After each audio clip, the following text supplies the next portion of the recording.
Duol mar NTSA dhi nyime gi timo apedha ne nyamburko madhi ataro gi chike mag apeyni e kindegi mag sikuku. NTSA ne oyango apedha magi e nderni madongo e kor gwenge ma pachoka kaka yorno mar kedo kod medruok mag masiche mag apaya. NTSA bende otudore kod migepe mopogore opogore moriwo migawo mar arita kwe, duol mochung'ne kedo kod mibadhi EACC, apis jamin buche e kind duonde mamoko mar neno ni masiche mag apaya oked godo. Sharon Ong'ao gi ler mathoth. Kaluwore gi medruok mag masiche mag apaya mosebedo ka nene wang' apeyni mopogore opogore, duol mar NTSA noyango chenro mar timo apedha ne nyamburko mating'o jowuoth, kaachiel kod mago mag ji giwegi mosebedo ka dhi ataro mar chik.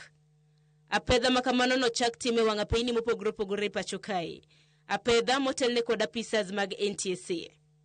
Kanotelo ne apedha manotime apaya ma Nairobi kochomo Nakuru, Director mar NTSA Dr. Andrew Kiplagat wacho ni dwaro makamano en mar geng'o medruok mag masiche mag apaya. This is a festive season, and during this time we expect heightened travel. Many people will be traveling, going to different destinations, and we as government, many government agencies, the National Transport and Safety Authority, the National Police Service, we have the judiciary, and many other stakeholders are working together in a multi-agency approach to ensure that we promote safe passage of people to different destinations. Moko kuom okenge ma NTSA luwo en mar neno ni nyamburko duto te chal margi nitiere kare kendo luwo chike madwarore. Some of the things that we are focusing are vehicle compliance, the roadworthiness of vehicles. We are looking at driver compliance, we are looking at SACCO compliance, and we are looking at even conductor compliance. Kembe kaachiel kod jo ohala mosebedo ka uso gige gayo ng'wech bende ojiw mar mondo miyo ne ni giuso mwandu matiyo makare. We want to urge all speed limiter vendors to make sure that they comply with the law.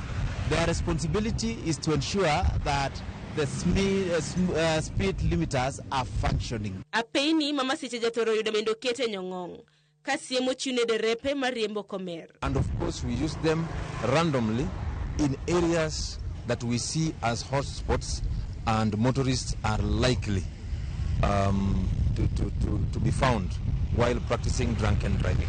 Kano loso e kine nyasi mar sidho kondo ne jopuonjre mag mbalariany ma Kabarak, Jatend piny Kenya machon Uhuru Kenyatta okwayo oganda mapacho ka mondo bed motang' e apeyni e kindegi mag sikuku.